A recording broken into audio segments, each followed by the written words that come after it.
Hi, this is Robert Glassy. You're listening to TV Confidential.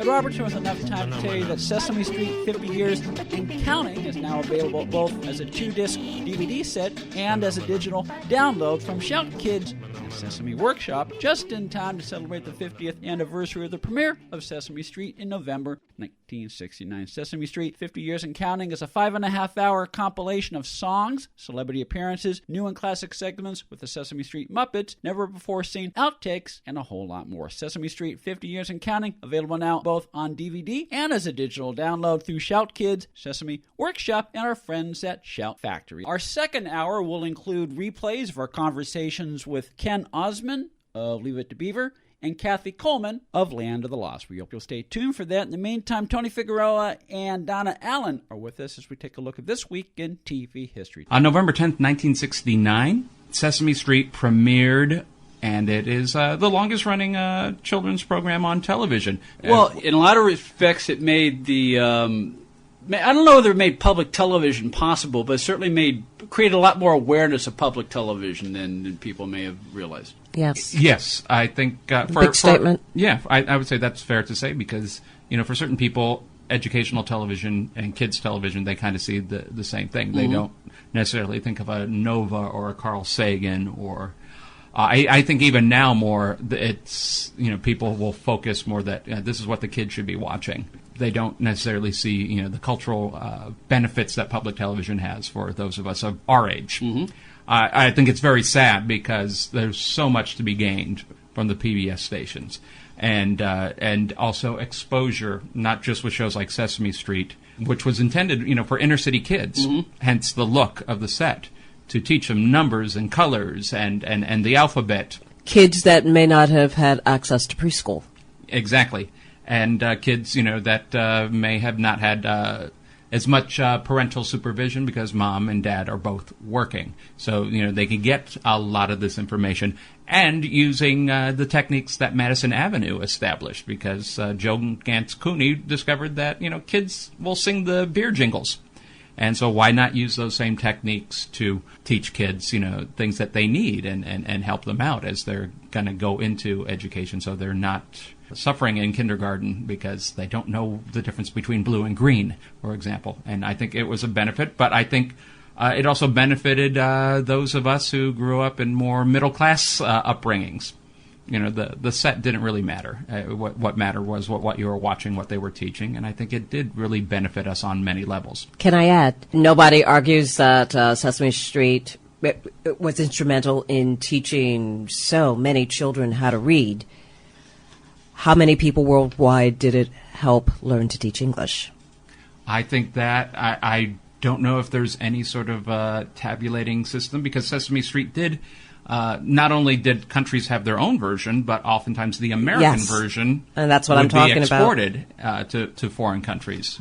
That would be an excellent question to ask Michael Davis.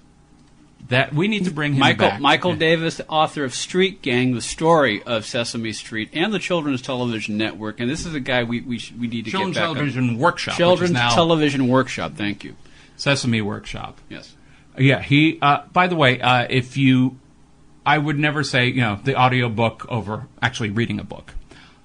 But the audiobook is narrated by Carol Spinney. Big Bird. Big Bird. And who does a wonderful job reading the book. But something, and this is something I really want to focus on because this November is the 30th anniversary of the Goodbye, Mr. Hooper episode. Mm-hmm. And in the audiobook, Carol Spinney pretty much recreates that episode with the voice of Big Bird and audio. And I have said this before, you can't watch that, and it's on YouTube, you can't watch that without welling up, mm-hmm. if not just out and out crying. And to hear it in the audiobook when he recreates it, it is very heartbreaking, but very, very necessary. And I think that brings us to the next level of what Sesame Street did. It did cover other issues and approaching them, and the fact that they had the inspiration and the bravery to say, we're going to attack this issue. We're not going to gloss it over. Because, when we were growing up, if an actor died, they went on a trip. They moved. You They know? replaced him. Yes, they replaced him. You know, Mr. Wilson. Oh, his brother's moving next door. We don't know. We didn't know what happened to the other Mr. Wilson. It was one of those things. Bill Frawley on My Three Sons. He knew that his time was short. He went on a trip to Ireland and was never brought up again. His brother moves in. Yeah, I'm Bill's brother. Yeah, okay, great. Uncle Charlie, sit down. Yeah, and then all of a sudden, we never hear about these boys' grandfather again. And I always thought that was a certain disservice. And also a certain disrespect to children who are smarter than many people give them credit for. And I think we would have learned something because we had a generation, and it was just before us, when George Reeves died. It was devastating for kids because to them Superman was dead. And whether they were having their morning Cheerios, and that was on the headline of the paper that was brought in, and parents had to explain what happened, or try to explain to the kids, or denied anything, or tried to, just ignore it and hope that, the kids will move on. And totally shield them from it. Totally shield them. I feel very fortunate that I didn't have a hero die when I was of that age. For my dad, it was a cowboy named Buck Jones. Mm-hmm. For kids in more recent history, I think Steve Irwin was a really good example. This was something devastating. How do you explain it? And so I think it was very important that they explained it to kids that this happened. And they aired it on Thanksgiving so parents could be home to watch the show with their kids and kind of explain it, what happened. Because,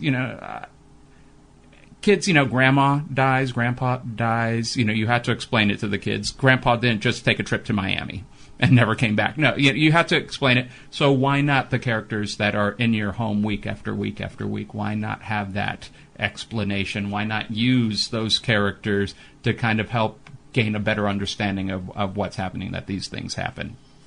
I do remember being 4 years old or so, and Dan Blocker died. And I had a little trouble understanding when grown-ups would say, "Oh yeah, Dan Blocker, yeah, he died," but he's still right there. He's on the TV. I had no idea that this was the syndicated show. Sesame Street, by the way, was still showing Dan Blocker, Lauren Green, and Michael Landon doing the alphabet. Right. And of course, anytime an adult walked by the TV, he's dead. No, he's right there. He's on a horse. So you're already a little confused with that. And I think, even as a preschooler, I was already media savvy beyond my years, but I still could not understand the idea that, no, he's not dead. He's right there. How could he be dead? But I think they really got it right. And so, I will have some video on the blog. I will warn people. This is very...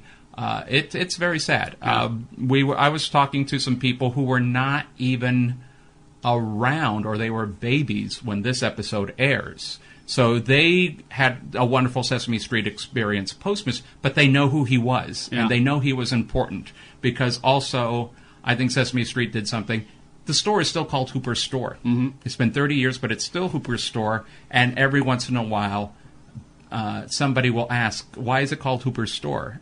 And somebody will explain, it was, this friend of ours, and he's not around anymore. And so I think it's very important that they don't try to erase. No, it's a very, for lack of a better word, mature approach at handling sensitive subjects that respect the fact that, kids are not just kids. Yeah, they are aware of what's going on. Yeah. They did an episode post 9/11 that dealt with firemen. And obviously they weren't going to address 9/11. Right. But they did stage an episode where there was a small fire in Hooper's Store, and it scared Elmo. And, of course, the firemen were very scary with all of their gear, their oxygen masks, the uniforms and all that. This was very scary.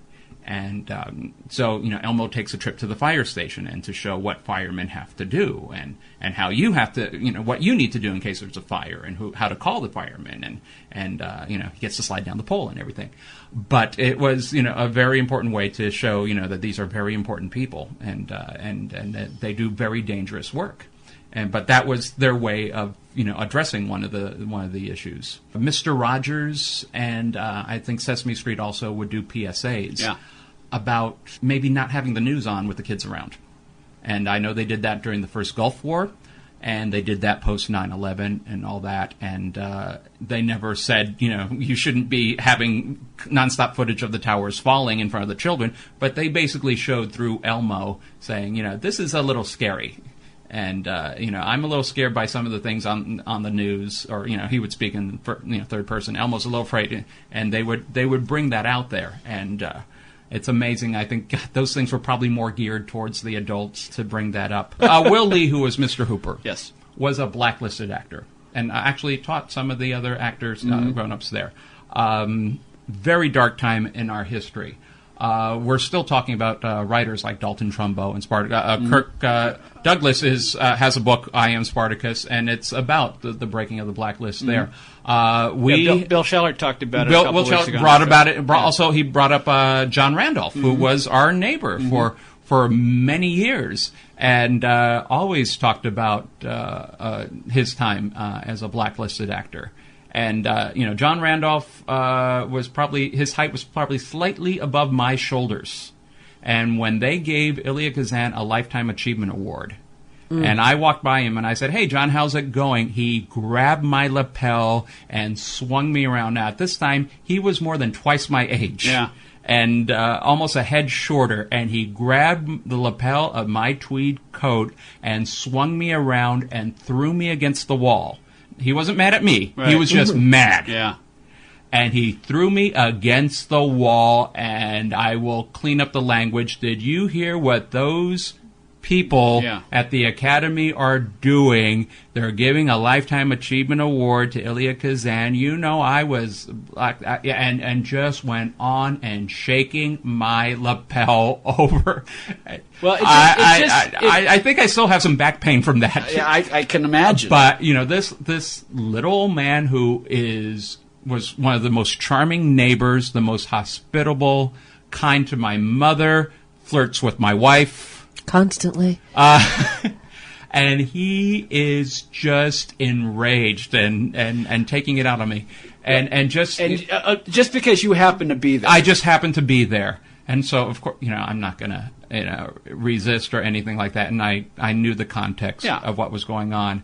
And the amazing thing is that Will Lee apparently was this threat. But it's okay for him to be on a children's show. Childhoftelevision.blogspot.com, childhoftelevision.blogspot.com, also storysalon.com. Donna's 4-part novel series is now complete. Yes, it is. The last book, Fall Again Reunion, was published a few months ago. You'll see where the story finally ends. And to find out how the story begins and end, go to fallagainseries.com. Tony and Donna, we'll see you both next time. Next time. If you haven't been listening to TV Confidential, this is who you're missing. Michelle Nichols, Adrienne Barbeau, Leonard Maltin, Joyce Bulifant, Peter Onorati, Judy Norton, Robert Wagner, Robert Hooks, Lee Purcell, Julie Bass, Rhonda Shear, Michelle Lee, Jacqueline Smith, Bill Antonio, Shirley Jones, and many, many more of your favorite celebrities and people behind the scenes in the world of television. That's TV Confidential, every week on this station. And every day online at televisionconfidential.com. Become a TV Confidential confidant and receive unlimited access to the last 5 years of TV Confidential, plus other members-only content. To find out more, go to televisionconfidential.com and click Become a Confidant. Enter the coupon code CONFIDENTIAL when you sign up, and you'll receive $5 off your first month's membership. For more information, go to televisionconfidential.com and click Become a Confidant. You can listen to this show all over again as a podcast on iTunes, Spreaker, TuneIn, Apple Podcast, and wherever podcasts are found. Best of all, it's free.